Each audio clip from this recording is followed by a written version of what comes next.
एक शाम रौनक अपनी कोचिंग खत्म कर बस स्टॉप पर खड़ा अपनी बस का इंतजार कर रहा था। लेकिन तभी उसकी नज़र एक औरत पर पड़ी जो स्टॉप के कोने में खड़ी चुपचाप रो रही थी। रौनक से देखा नहीं गया।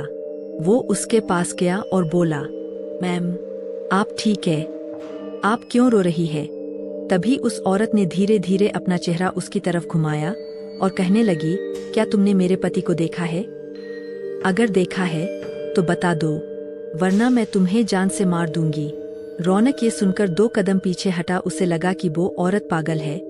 तभी वो औरत हवा में चलती हुई रौनक के पास आने लगी। तभी रौनक बिना कुछ बोले वहां से भाग खड़ा हुआ। वो किसी तरह अपने घर पहुंचा, सांसें तेज, चेहरा पसीने से भीगा हुआ। शाम भर वो यही सोचता रहा, वो औरत कौन थी? क्या सच में भूत थी या बस कोई पागल औरत? लेकिन तभी रात को अचानक उसे वही रोने की आवाज फिर से सुनाई दी। रौनक ने देखा, वही औरत उसके पलंग के पास खड़ी थी और फिर से वही सवाल, क्या तुमने मेरे पति को देखा है?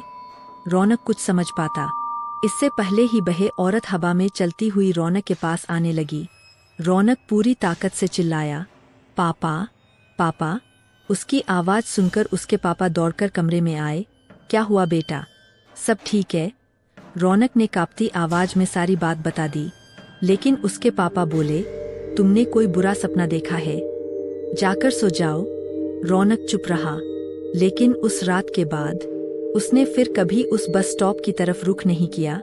क्या वो सपना था या रौनक ने सच में किसी आत्मा को देखा था? शायद कुछ सवालों के जवाब कभी नहीं मिलते।